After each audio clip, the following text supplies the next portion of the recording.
coronavirus crisis. Presumptive President-elect Joe Biden announces his plan to combat the pandemic. Faith in politics. A member of Congress tells us how a meeting with Mother Teresa changed his life. The Sound of Music. An update on historic Notre Dame Cathedral in Paris and its Christmas schedule. And a real role model. We hear about an Australian saint who is an inspiration for women in the church. On EWTN News Nightly for Friday, December 4th, 2020.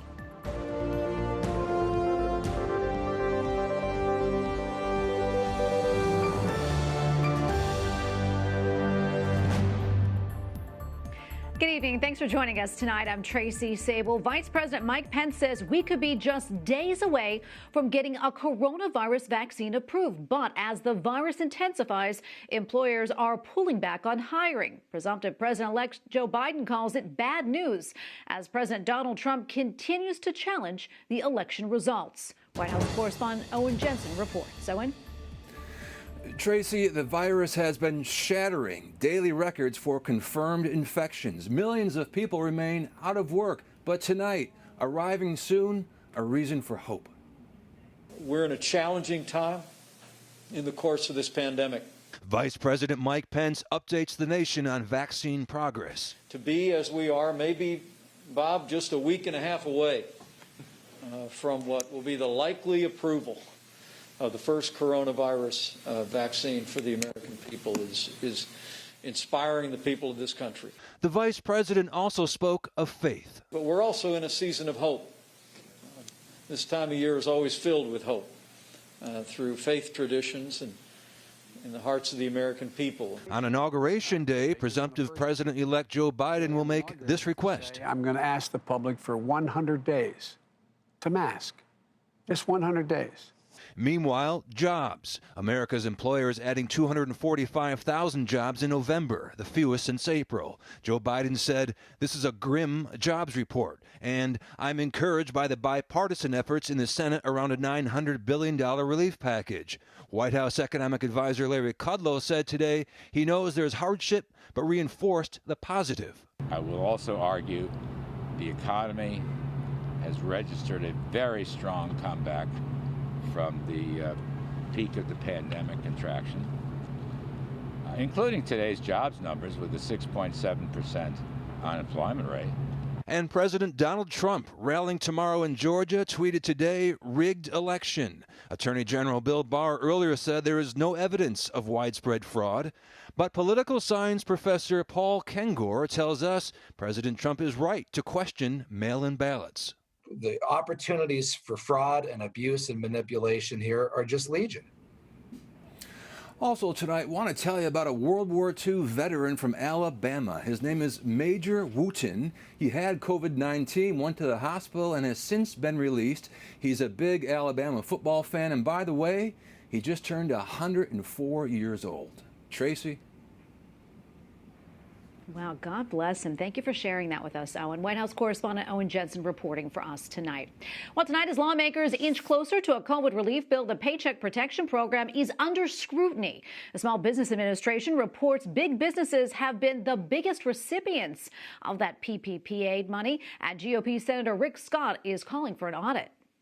You hope the program would have gone where it was supposed to go, and that's to the small businesses. So your heart goes out to them. And as a U.S. Senator, I'm going to do everything I can to make sure that's what happens. And if we have another bill, which I'm hopeful, that it'll go to the right people.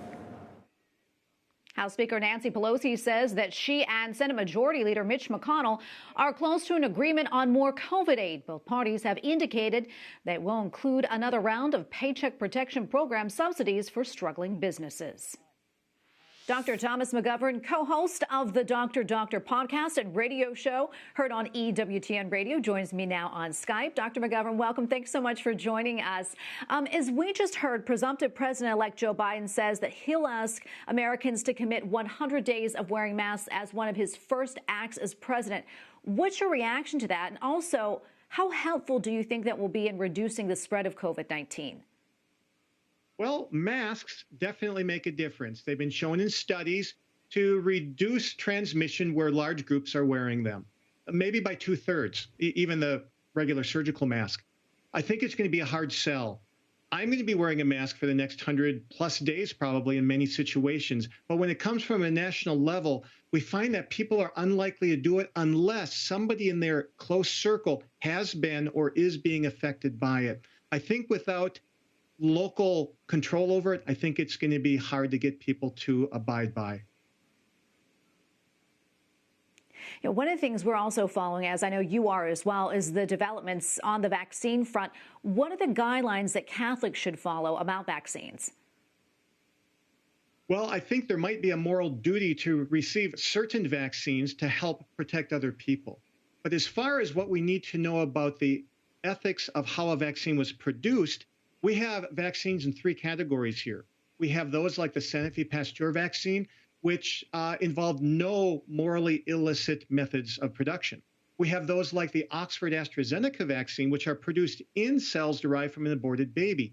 And then we have this new in-between group where some of the early testing to see if this idea of the mRNA vaccine was going to work were done in cells from aborted babies, but the production of the vaccine uses no cells at all. That would be the Pfizer and the Moderna vaccines, the ones that are closest to coming out.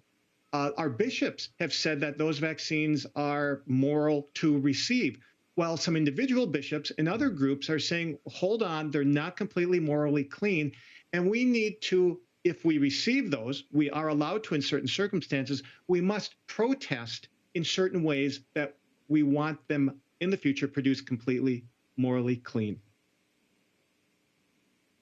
There's another thing I want to get your input on, and that's the debate that's been going on about whether or not we should open schools up for in-person learning. What do we know about the safety of that? And also, what are the implications of not opening up our schools?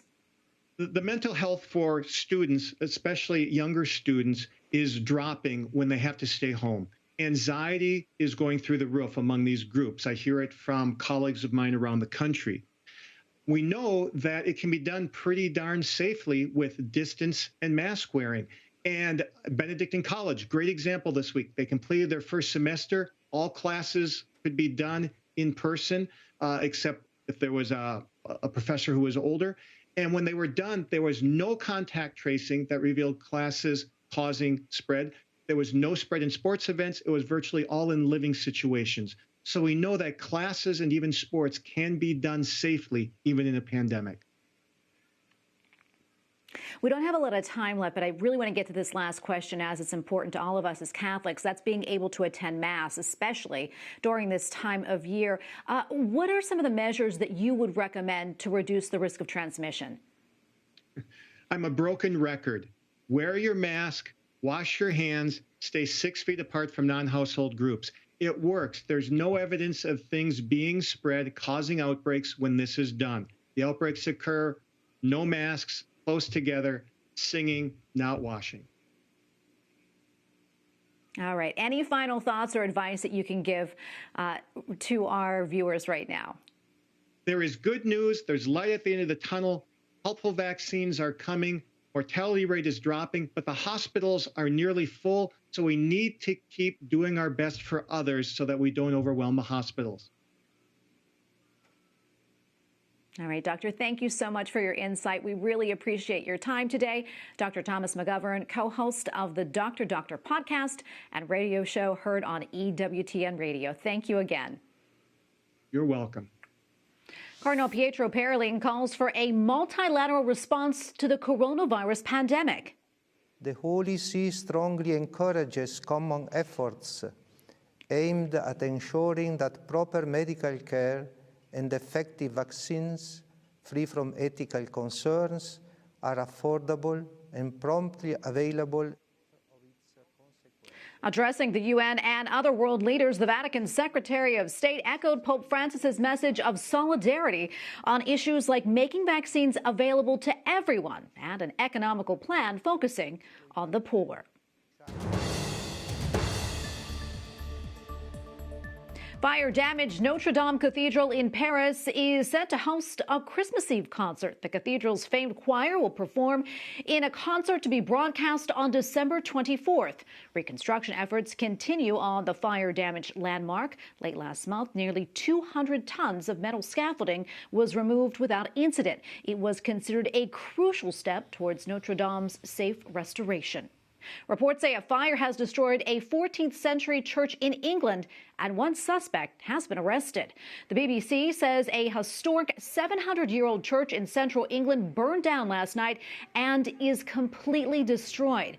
The Mackworth All Saints Church in Derbyshire had a reputation for the beautiful stained glass windows. Parishioners say they are lost forever. Police have arrested a teenager in connection with the blaze. And police say they have arrested a man accused of starting a fire inside of a Catholic church in the Holy Land. The man allegedly poured a flammable liquid inside the Church of All Nations in Jerusalem's Old City. No motive has been released for the attack. The church was built on what is believed to be the Garden of Gethsemane, where Jesus was betrayed by Judas. The personal secretary for Pope Emeritus Benedict XVI says it is not true that Pope Benedict has lost his voice. Reports had said the 93-year-old was no longer able to speak. Archbishop Georg Gainswein says Pope Emeritus Benedict XVI is able to speak clearly, but adds the 93-year-old's voice is, quote, very weak and thin. Last week, the Pope Emeritus met most of the Vatican's newly installed cardinals. Australia is celebrating 10 years since the canonization of its first saint. EWTN News Rome correspondent Colin Flynn spoke to the Australian ambassador to the Holy See to hear how St. Mary Mackillop can be an example for women in the church today. Mary Mackillop fought the stereotype. She changed what was then the model for women in society, in the church, and she achieved a lot through that. She is Australia's only saint, and today in Rome, Sister Mary Mackillop was remembered by the Australian Embassy to the Holy See in a special online event marking 10 years since her canonization. It was an opportunity to reflect back on Mary Mackillop's life, her achievements, and draw lessons from that for women of the church today. In Sydney, Australia, in the middle of the financial district, is the Mary Mackillop Museum, which is run by the Order of St. Joseph. Sister Monica Kavanagh is the congregational leader and tells us the story of Mary Mackillop, who was born in Melbourne in 1842. She suffered from ill health at an early age, and she also had lots of losses, really, in the family. Mary was drawn to religious life at a young age, but one didn't exist for women in Australia at the time. So, with the help of a local priest, Father Julian Woods, she founded the Sisters of St. Joseph of the Sacred Heart, with the intention of ministering to the needs of poor children. But after moving to Brisbane, she came up against opposition from the bishops. While she was there, I guess the first troubles of the Institute began, and they're very complex issues, but the outcome of all of that was that it led to Mary's excommunication in 1871. Mary wanted the religious order to have a superior and to be able to control their own affairs. However, the bishops objected and wanted the religious order to stay under their control. This power struggle caused a split in the group, and the stress started to take its toll on Mary's health. This was obviously a very painful time for the sisters and for Mary, and one of the consequences really was that she suffered from a lot of ill health throughout her life. However, it was on his deathbed that the bishop ordered the excommunication be lifted, and Sister Mary moved to Sydney and lived in this cottage, where she continued to grow the congregation, focused on establishing schools and orphanages for children in need. By 1891, there were over 300 sisters in the congregation, teaching across Australia and New Zealand. The sisters' education methods and ethos became the foundation and model for Catholic education in Australia. Sister Mary died in 1909, and 99 years later was made a saint by Pope Benedict XVI in 2010. Mary Mackillop used to say, never see a need without doing something about it. And that was really what inspired her life. She went out of her way to work with those really on the margins of society. For me, what it shows is the role of these women, religious women, in addressing some of the most important needs of society today. In Rome, Colm Flynn, EWTN News Nightly. A virtual event supported by the Vatican discusses how people with special needs can be more included in the church. One of the organizers says that they have a central role to play. But really, we're just talking about people, people of God, members of the church, who have something very powerful to share. And I think they, like that language of them and us, I think that together we are just celebrating being alive and being together and being able to pray. More than 10,000 people followed the event online, and you can watch a special report from that meeting on EWTN News Nightly's Facebook page. Coming up, a member of Congress tells us about his life-changing meeting with Mother Teresa.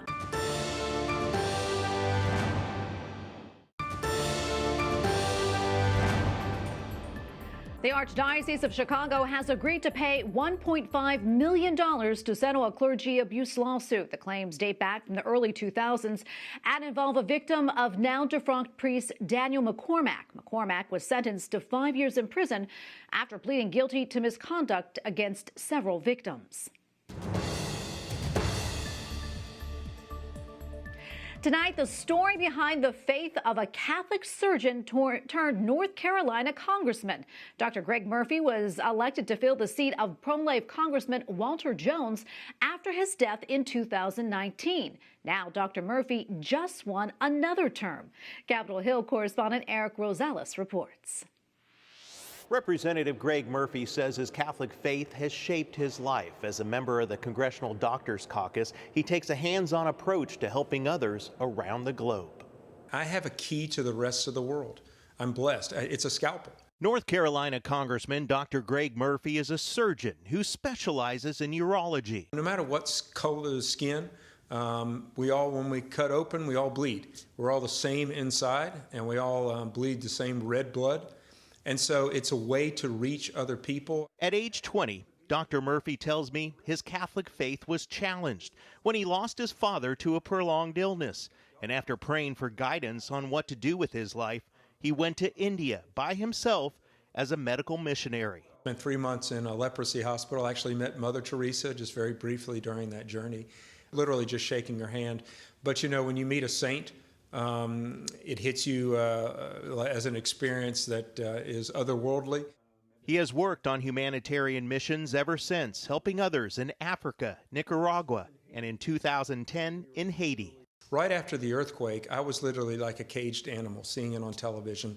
I just felt that God was moving me to go there. In Haiti, he worked alongside his wife, Wendy, a registered nurse, plus 17 other physicians and nurses. It smelled of death. When we got there were still, hundreds of people on the road dead. The group performed surgeries and saved lives in a Catholic pediatric hospital, joined by a local priest, Father Rick Frechette. Father Frechette became a physician to serve the people of Haiti. It's been wonderful to work with him. We've been trying to set up another visit here while I'm a member of Congress, but unfortunately with COVID and with the very unstable situation in Haiti, he's kind of said, hold off, Greg, hold off for that for right now. They both say knowing the people of Haiti has taught them so much about living for the Lord. They have nothing, and they are happy, and they are faithful Christian people. They live such authentic lives, and you turn and look at how we live and what all we take for granted and our freedom in this country, and it changes you. Congressman Murphy and his wife tell me that they are focused on doing God's work to the best of their ability. And when it's all over, they hope the Lord will say, well done, good and faithful servant. At the Capitol, Eric Rosales, EWTN News Nightly. Up next, advice on how to use the Advent season to prepare for the birth of Christ.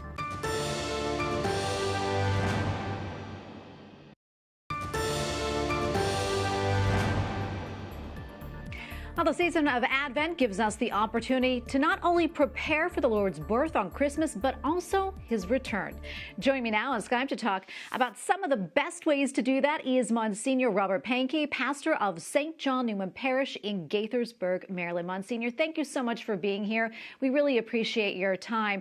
As we near the end of week 1 of Advent and prepare for week 2, what do you think we should be keeping in mind about this holy season and about its meaning? Yeah, like you said, it's such a grace time. We get to prepare for the King. We get to prepare to have a King enter our homes, our lives, our hearts. So it's something we should really, really take seriously. And if we haven't started to prepare, to start today as we go into week 2. Any advice on how we can best put that into practice? What can we do?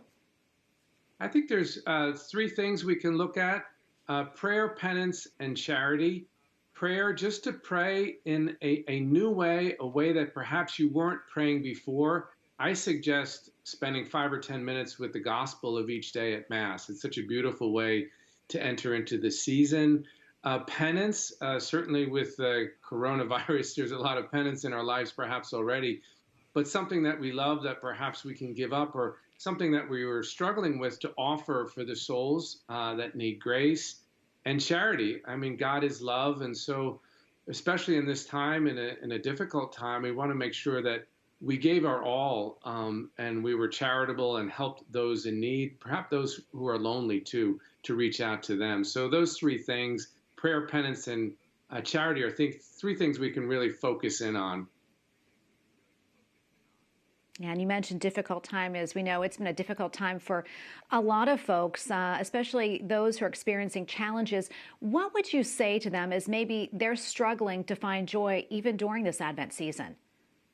Yeah, perhaps a little meditation would be the Holy Family coming into Bethlehem.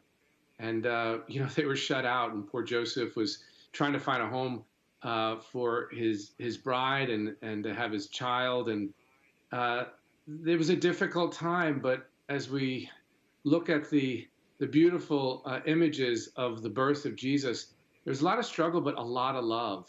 And if we could feel ourselves being at home in Bethlehem with Jesus, Mary, and Joseph and the shepherds, and to kind of remain there and know that while we may be struggling, we're also loved and surrounded by love in the Holy Family, and try to raise our hearts to that reality.